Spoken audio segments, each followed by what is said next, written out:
¿Qué tal amigos? Mi nombre es Jair Rodríguez y el día de hoy vamos a hablar acerca del libro El Traidor. Como bien sabemos, lo escribió la periodista Anabel Hernández, quien años atrás había escrito el libro Los Señores del Narco, este libro que tenía en la portada a Joaquín Guzmán Loera y que causó polémica en el gobierno de Felipe Calderón por haber revelado el crecimiento de uno de los capos más grandes dentro del mundo del narcotráfico, no solamente de México, sino también del mundo, como lo era Joaquín Guzmán Loera, alias El Chapo, hoy día tras las rejas. Bueno, pues a raíz de ese libro, Fernando Gaxiola, quien era uno de los abogados de Vicente Zambada Niebla, alias El Vicentillo, a su vez hijo de Ismael Zambada García, mejor conocido como El Mayo, pues busca a la periodista para tener conversaciones con ella, acercamiento, porque se lo había pedido Vicentillo, que se acercara con la periodista y le contara todo acerca de su vida. Los diarios secretos del hijo del Mayo están aquí en este libro, El Traidor. El Vicentillo, El Mayo, es el narcotraficante más importante dentro del mundo de las drogas.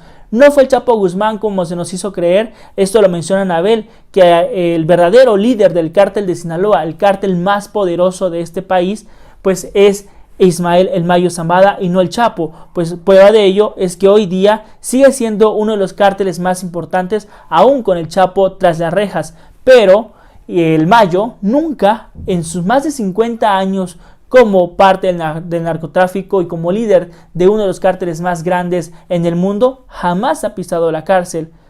La periodista nos hace mención también de cómo el gobierno mexicano ayudaba a los narcotraficantes. Vicente Fox, el presidente que muchos creyeron iba a ser del cambio en el año 2000, pues resultó ser uno más, pues nada más y nada menos que en su sexenio se utilizaban barcos de Pemex, sí, de petróleos mexicanos, para trasladar drogas desde Sudamérica hasta Sinaloa. Y no solamente eso, algunos panistas que también formaban parte a su vez del gobierno federal y específicamente de Pemex, pues condicionaban a los narcotraficantes, al Mayo y al Chapo, para que les permitieran ser socios de las drogas que introducían a México para posteriormente exportar a Estados Unidos. También la periodista nos narra cómo fue pues el favor que le pidió Calderón a los narcotraficantes, en específico al Chapo y al Mayo.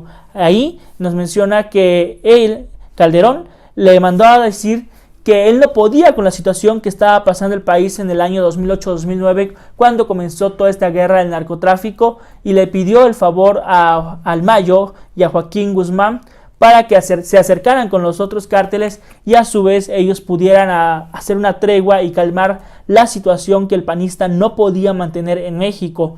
Nos narra también cómo Peña Nieto pues fue cómplice de una u otra forma de todas estas operaciones porque sabían dónde estaban los narcos, jamás se hizo algo, y en el sexenio de Peña Nieto se le concede pues un permiso a Chayito, la esposa del Mayo, para que pueda tener su propia pista, pues literal en lo que conoceríamos como el patio de la casa.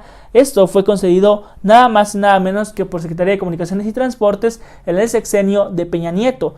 Este libro nos narra la relación que ha habido desde siempre con el gobierno mexicano, con la DEA. Joaquín Guzmán pasaba información a la DEA, Joaquín Guzmán también pasaba información a las autoridades mexicanas para que a su vez pudieran desbaratar los cárteles enemigos como el de los Beltrán Leiva, como los Zetas. En el libro se nos menciona la cadena de corrupción que siempre ha existido desde el más alto nivel, en ese entonces Genaro García Luna, hasta un comandante de la policía municipal. Todos estaban siendo pagados por el cártel de Sinaloa que lideraba el Chapo y el Mayo. Y es por esto que ellos pagaban la protección para que les dejaran pasar su mercancía, para que les avisaran de los retenes, para que los cuidaran, pero no solamente para eso. También cuando se encontraba a un cártel contrario, como uno de los Beltrán Leiva pudiera ser, pues inmediatamente la policía los detenía o los mataba. Y todo eso se le notificaba al cártel de Sinaloa. También el libro nos menciona parte importante de cómo es que Vicentillo se cansa de la vida que llevaba desde que nació. No tuvo otra opción que ser un narcotraficante, pues su padre es el líder más importante en el mundo de las drogas en todo el mundo, y pues él no tenía otra opción. Y cansado de esta vida, de ser perseguido, de andar escondiéndose él y su familia, es que el hijo del capo más importante en el mundo de las drogas, repito, el Mayo Zambada, pues su hijo, el primero, el que sabía todo el negocio, el narcotráfico, los clientes y demás de su papá y de cómo se mueven las piezas en el ajedrez del mundo de las drogas en México y el mundo, pues su hijo decide acercarse a la DEA y colaborar para que vayan cayendo poco a poco los cárteles contrarios. Los más violentos era el acuerdo que firmaron en un primer momento, y posteriormente le toca a Vicentillo declarar contra el Chapo, quien es parte del cártel de Sinaloa. Hasta hoy día, el Mayo, Ismael, no ha sido jamás capturado por las autoridades, aun cuando se sabe dónde está, aun cuando las autoridades tienen todos los medios para llegar a su ubicación en la sierra. El verdadero líder de las drogas no era Joaquín Guzmán como se nos hacía creer. El verdadero líder era y es Ismael El Mayo Zambada. Eso es lo que quiere demostrar Anabel Hernández, que siempre se nos vivió engañado, además de que la guerra contra el narcotráfico que inició Felipe Calderón ha sido una farsa. Esto lo dice precisamente el hijo del Mayo, del líder del cártel de Sinaloa, Vicentillo. Asegura que la guerra no fue una guerra realmente contra las drogas, fue más bien un acuerdo mutuo, todo fue una farsa. El cártel de Sinaloa siempre recibió la protección del gobierno de México, siempre se les avisó. En el sexenio de Calderón nunca estuvo el Chapo tras las rejas. Se nos hacía creer que habían capturado narcos por parte del trabajo coordinado de las autoridades, cuando realmente eran pitazos que había dado el cártel de Sinaloa a las autoridades, pero no era una ardua labor por parte del gobierno mexicano y las autoridades, pues quien realmente les pasaba la información era el Chapo y el Mayo. Así que pues todo esto lo menciona aquí Anabel. Bueno, y esa es una pequeña parte de lo que les acabo de comentar, de todo lo que viene en el libro. Habla sobre cómo él mismo, Vicentillo, se reunió con gente del Estado Mayor Presidencial para buscar la protección al cártel de Sinaloa, para buscar la protección a él.